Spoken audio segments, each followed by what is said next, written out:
this on. Thank you both for being here. Really appreciate it. Wait. Get this hooked up.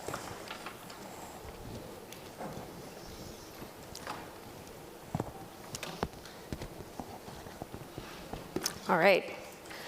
So the topic of this panel is biodiversity, and biodiversity by definition is incredibly broad, but Christiana, you had a very succinct way of putting it earlier. Can you just give us your definition of what biodiversity is? Right, thank you, and good afternoon, everybody. The most simple way to understand biodiversity or biological diversity is the totality of all forms of life on the planet. So that says it all, from the tiniest bacteria to microbes to trees to plants to animals to wildlife and finally to humans. We are all biodiversity. All right, so Beth mentioned this report that came out in May from the United Nations that really put in very stark terms the threats to biodiversity.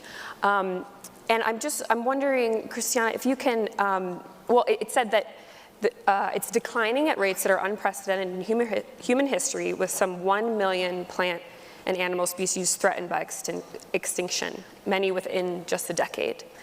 And I think there's a temptation to think about species extinction as something that's separate from our everyday lives. You know, tigers are going extinct, or insects are going extinct. But can you talk about why everyone in this room should be concerned about what the UN report laid out in such dramatic fashion? Yeah, with pleasure. Not everyone in this room, but everybody on this planet needs to be concerned and needs to be seriously concerned, because the loss of biodiversity, it is not about the loss of this 1 million species. It's a lot more than that, because this million species have their own role in the way the planetary systems function. Again, from the tiniest bacteria all the way to us humans. So when we are losing the species, we are losing the fabric that keeps together all these ecosystems, the way we refer to it, and the services that nature provides for us. So let us not forget, our food comes from nature and from biodiversity. The air that we breathe, the water that we drink, all these services are provided by nature for free for us humans, and maybe through our evolution we came to believe that somehow we are separated from nature. The reality is we are not. We have our own role in this ecosystem. It's true that we are the dominant species, but if we are losing all the other forms of life, there is absolutely impossible that we can continue on this planet, no matter how much creative technology can get. So I think it is a reason of concern, because at the end of the day, it is impacting us at an individual level. It's impacting businesses. It's impacting indigenous people in their communities. So it's a very, very serious threat. It's a threat that it's not much talked about. I hope that with the release of the report in May, a lot of people started to realize what's at stake. Climate change is the biggest problem that we talk about these days, but climate change is just an effect of the disruption in the way the planetary systems function. And biodiversity is fundamentally the infrastructure that supports life on Earth. It's the capital that supports us here. So if we are losing that, you know, we are facing a serious challenge in the decades to come. Can you you mentioned the impact on business. Can you give an example of how the decline in biodiversity? Yeah, let's take the one that I think it's easier for us to understand humans, because obviously the entry point to understand the relation with biodiversity is through food, is through health. So agriculture, land use change, sea use change is the largest driver of biodiversity loss. It's the way we clear forests, we clear lands, we overfish in order to provide food for a growing population. However, as these species go extinct and they decline, obviously that is a threat for the businesses in the agriculture sector, and in turn it's a threat to our food security. So right now I think you know, every one of us can still go to a supermarket and buy food, so perhaps it's not so obvious what's happening out there. I used to call biodiversity loss the silent killer, because with climate change we see the impacts, you know, it's now becoming visible. Biodiversity loss, we don't see it, but by the time we will realize it's gone, it may be too late. So yeah, So fisheries, forestry, agriculture, there are sectors that can be seriously impacted, as well as insurance, the reinsurance industry with disruptive weather patterns. They see a lot of threats to their business. Right. Well, the UN report was pretty dire, as we mentioned, but it did have a bit of a silver lining, or at least a blip of hope, in that it said that it's not too late to really sort of turn this trend around, but that transformational change is needed. And I want to hear from both of you, Christiana and the Vice Minister. What are the one or two changes that you think we most need to see immediately? I mean, obviously this is such a broad topic, but do you want to start, Vice Minister?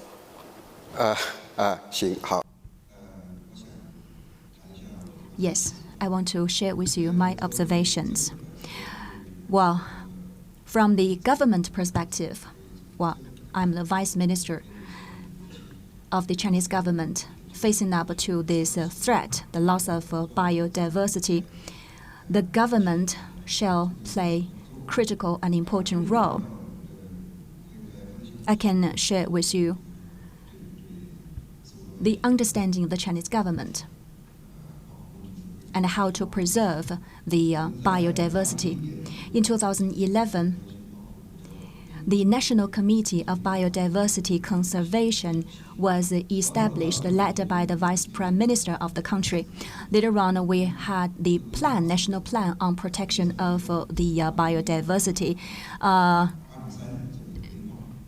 ranging from 2011 to 2030. We had 7 major projects in protection of biodiversity. For example, protection of the wetland, or the land habitat for the creatures living on this planet, to make it livable and comfortable. We have taken various measures, including establishment of the natural resource reserve. It covers about 17% of the national territory.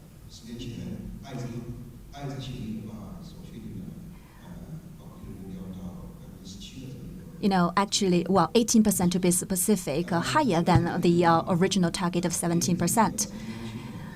Well, in recent years, given the worsening biodiversity loss, we are very determined to push forward with implementation of this plan.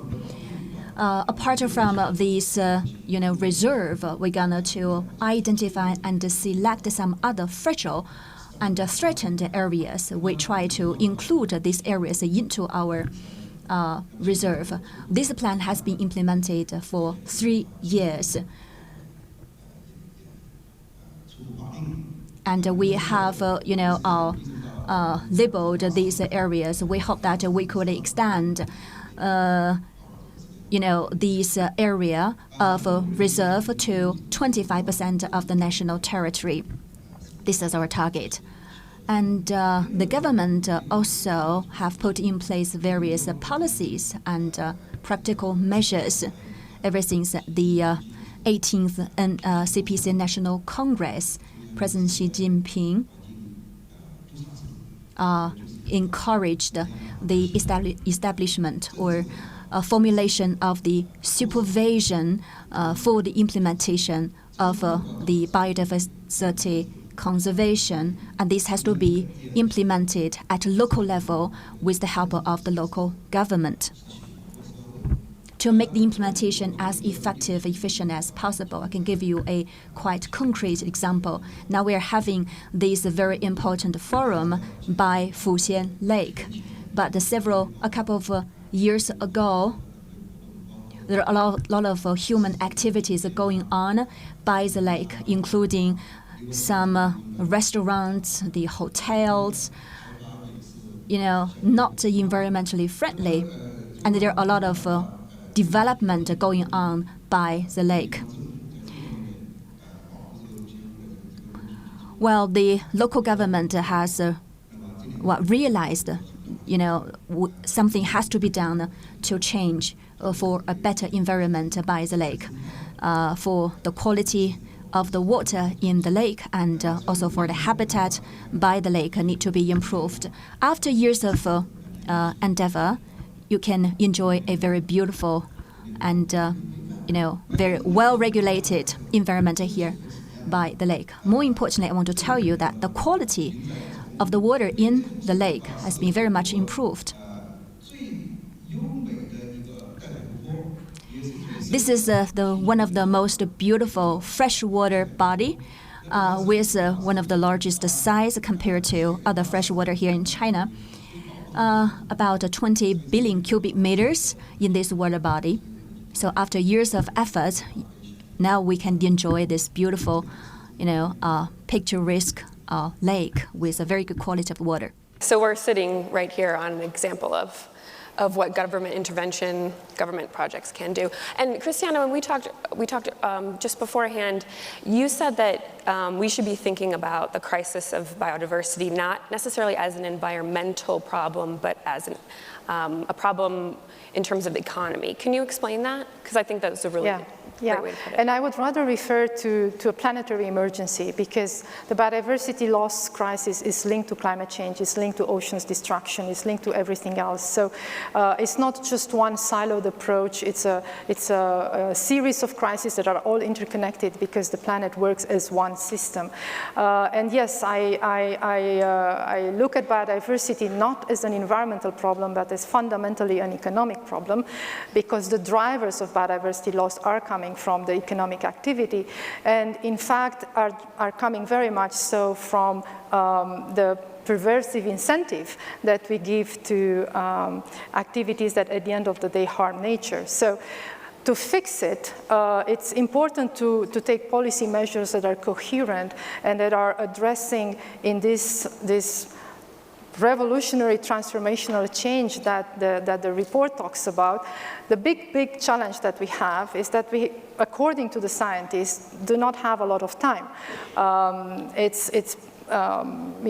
The scenarios indicate that if we continue with the business as usual, both in our actual businesses, private sector activity, but also the governance policies, the institutions, the consumption choices that we have, by 2050 we risk to get the planet into a stage where you could see irreversible damage, and we cannot control that.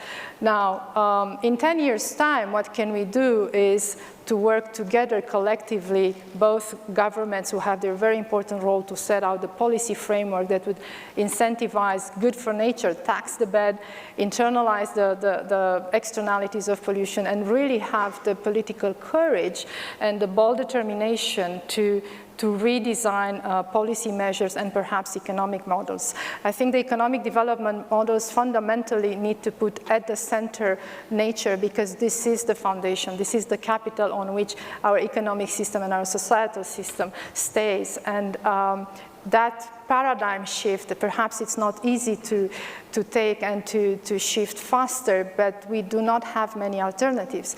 So in that sense, I think the conference that will be hosted in China next year in Kunming, here just an hour away, it's really a historical and unique opportunity where all the countries around the world, 196 countries which are members of the United Nations Convention on Biological Diversity, will come together to agree on a plan for the next decade and for the decades to come, to see how and what do we need to do to define measures and policies and actions. And we hope that the business community will engage very seriously in that, as well as the people, the consumers, because it's not governments alone or the UN alone or business alone will not be able to resolve that. We need a transformation in all systems, in all economic sectors, to recognize the value of this capital, to recognize what we are losing when we lose it, and it's not just moral value and some nice pieces in parts of the world,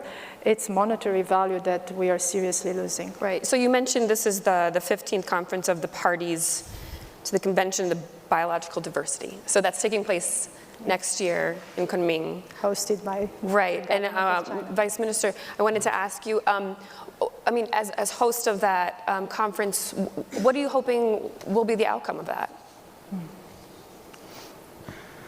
我们 We are very glad that this conference is going to be hosted in Kunming, China. This will go a long way in putting together a framework for biodiversity global protection from 2020 to 2030. So we are hopeful that the best outcome would be that in the protection of global biodiversity, a consensus will be forged on what to do from 2020 to 2030, like habitat protection, species protection, and other types of protection. We should drive a consensus as much as possible. And for it to be hosted in China, we would like to introduce to the audience some best practices in China in the protection of biodiversity.